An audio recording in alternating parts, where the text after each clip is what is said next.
حضرت سلمان فارسی رضی اللہ عنہ نے دین حق کی تلاش میں چوتھا سفر نصیبین سے اموریہ 1159 کلومیٹر تک کیا۔ حضرت عباس رضی اللہ عنہ کہتے ہیں کہ حضرت سلمان فارسی رضی اللہ عنہ نے مجھے بتایا کہ جب نصیبین کا عالم بھی فوت ہو گیا اور اس کو بھی دفن کر دیا گیا تو میں اموریہ کے عالم سے ملا اور اسے اپنا تعارف کرایا۔ وہ کہنے لگا اچھا میرے پاس ٹھہر جا، میں اس کے اصحاب کی ہدایت اور رہنمائی کے مطابق اس کے پاس قیام پذیر ہوگا۔ یہاں میں نے کچھ کاروبار بھی کیا جس سے بہت سی گائیں اور بکریاں میرے پاس جمع ہو گئی۔ پھر اس کا بھی آخری وقت آن پہنچا۔ میں نے اس سے پوچھا حضرت میں فلاں فلاں اور فلاں فلاں کی نصیحت کے مطابق فلاں فلاں اور فلاں عالم سے علم حاصل کر کے آ رہا ہوں، اب آپ مجھے کس کے پاس جانے کی نصیحت کرتے ہیں اور مجھے کیا حکم دیتے ہیں؟ عالم کہنے لگا بیٹا اللہ کی قسم میرے علم میں کوئی ایسا عالم نہیں جس کے پاس جانے کا تجھے حکم دو، البتہ ممکن ہے کہ تم سرزمین عرب میں دین ابراہیم پر مبعوث ہونے والے نبی صلی اللہ علیہ وسلم کا زمانہ پالو۔ وہ نبی ایسے علاقے کی طرف ہجرت کرے گا جہاں سیاہ خشک دو پہاڑیوں کے درمیان کھجور کے باغات ہوں گے، اور اس نبی کی نمایاں نشانیاں یہ ہوگی ہدیہ قبول کر لے گا، صدقہ نہیں لے گا، اور اس کے کندھوں کے درمیان مہر نبوت ہوگی۔ اگر تم اس شہر میں پہنچنے کی طاقت رکھتے ہو تو وہاں پہنچ جاؤ۔ اس سے احمد نے روایت کیا۔ حضرت سلمان فارسی رضی اللہ عنہ نے دین حق کی تلاش میں پانچواں سفر اموریہ نیا نام حصار کوئی سے سرزمین حجاز تک 2532 کلومیٹر کیا۔ اموریہ کے سفر میں حضرت سلمان فارسی رضی اللہ عنہ کو بہت سے مصائب و آلام کا سامنا کرنا پڑا، غلامی کی زندگی گزارنا پڑی، لیکن حضرت سلمان رضی اللہ عنہ نے ہمت نہ ہاری۔ حسن حدیث مسند احمد کی روایت ہے۔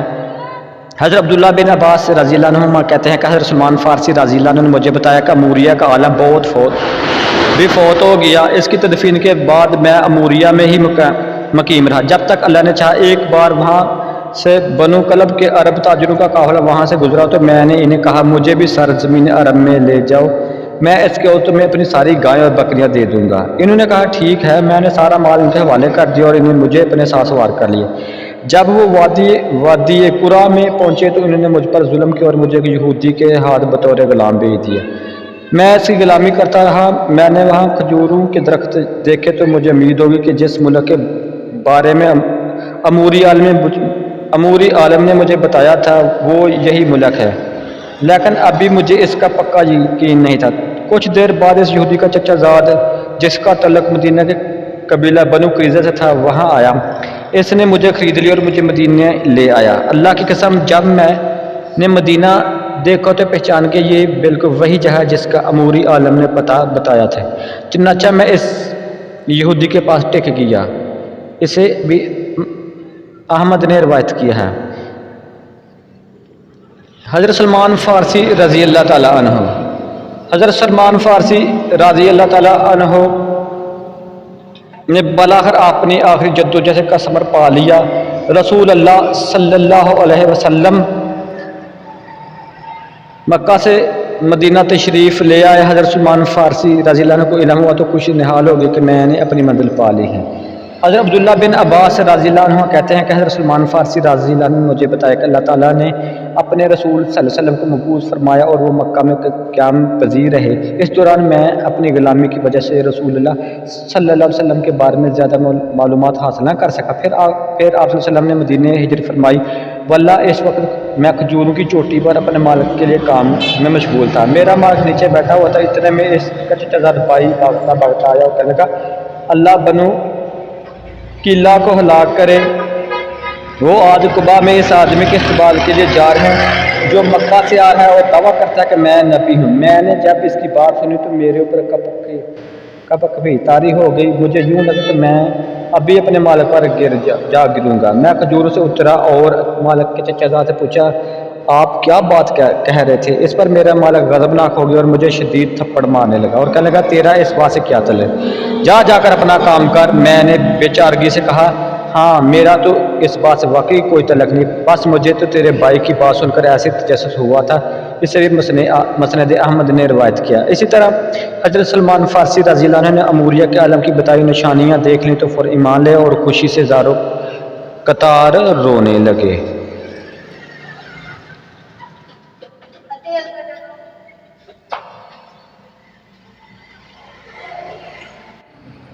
حضرت عبداللہ بن عباس رضی اللہ عنہ کہتے ہیں کہ حضرت سلمان فارسی رضی اللہ عنہ نے مجھے بتایا کہ میں نے کچھ چیزیں جمع کی جو میرے پاس تھی، شام ہوئی تو میں وہ چیزیں لے کر نکل کھڑا ہوا اور قبا میں رسول اللہ صلی اللہ علیہ وسلم کی خدمت میں حاضر ہو گیا۔ میں نے عرض کی مجھے پتہ چلا ہے کہ آپ نیک آدمی اور آپ کے ساتھ کچھ مسافر و حاجت مند افراد بھی ہیں، میرے پاس صدقہ کی کچھ چیزیں ہیں، میں کسی دوسرے کو دینے کی بجائے آپ کی خدمت میں پیش کرنا بہتر سمجھتا ہوں۔ میں نے وہ چیزیں کھجوریں آپ کی خدمت میں پیش کر دی۔ رسول اللہ صلی اللہ علیہ وسلم نے اپنے صاحب سے فرمایا کھا لو، لیکن آپ نے اپنا ہاتھ روک لیا اور کچھ نہ کھایا۔ میں نے دل میں کہا ایک نشانی تو پوری ہو گئی۔ میں واپس گھر آ گیا اور پھر کسی روز چند چیزیں کھجوریں اکٹھی کی۔ اس وقت رسول اللہ صلی اللہ علیہ وسلم کسی سفر سے مدینہ تشریف لا چکے تھے۔ میں حاضر خدمت ہوا اور عرض کی اس روز آپ صلی اللہ علیہ وسلم نے صدقہ نہیں کھایا تھا، اب یہ ہدیہ ہے جو آپ کی خدمت میں پیش کر رہا ہوں۔ آپ صلی اللہ علیہ وسلم نے خود بھی اس سے کھایا اور صاحب کو بھی کھانے کا حکم دیا۔ میں نے دل میں سوچا یہ دوسری نشانی بھی پوری ہوئی۔ پھر جب میں تیسری مرتبہ حاضر ہوا تو آپ بقیع الغرقد قبرستان میں اپنے ایک اصحابی کی تدفین کے لیے تشریف فرما تھے۔ آپ صلی اللہ علیہ وسلم پر 2 چادریں تھیں۔ آپ صلی اللہ علیہ وسلم اپنے صحابہ کے درمیان بیٹھے ہوئے تھے۔ میں نے عرض کیا کہ آپ صلی اللہ علیہ وسلم کی پشت مبارک پر مہر نبوت دیکھنے کی کوشش کرنے لگا، جس کی خبر مجھے موریہ کے عالم نے دی تھی۔ جب رسول اللہ صلی اللہ علیہ وسلم نے مجھے اپنے پیچھے کھڑے دیکھا تو آپ بھاپ گئے کہ میں کسی کی تلاش میں۔ آپ صلی اللہ علیہ وسلم نے اپنی پوچھ سے چادر ہٹائی اور میں نے مہر نبوت دیکھ لی اور پہچان لیا۔ پھر میں مہر نبوت کو چومنے کے لیے جھکا تو رونے لگا۔ رسول اللہ صلی اللہ علیہ وسلم نے ارشاد فرمایا بیٹھ جاؤ۔ میں بیٹھ گیا اور آپ صلی اللہ علیہ وسلم کو سارا واقعہ منو انس کہہ سنایا جس طرح میں نے تجھے سنایا اے ابن عباس۔ پھر رسول اللہ صلی اللہ علیہ وسلم نے پسند فرمایا کہ میں اپنی داستان صحابہ کرام رضوان اللہ علیہ اجمعین کو بھی سناؤں۔ اسے مسند احمد میں احمد نے روایت کیا ہے۔ تو ناظرین کرام یہ تھی ہماری پروگرام تھا ہمارا 13واں، جس کی قسط 13ویں تھی، جو ہم نے حضرت سلمان فارسی رضی اللہ عنہ کے بارے میں آپ سامنے پیش کی۔ تو امید ہے آپ کو پسند ہے کہ اپنی آراء سے ہمیں ضرور نوازیے گا۔ آج کے لیے دیجیے اجازت، کل انشاءاللہ نئے پروگرام کے ساتھ آپ کی خدمت میں حاضر ہوں گے۔ اللہ حافظ۔ دیکھتے رہیے ویژن آف اسلام، آپ کا اپنا چینل۔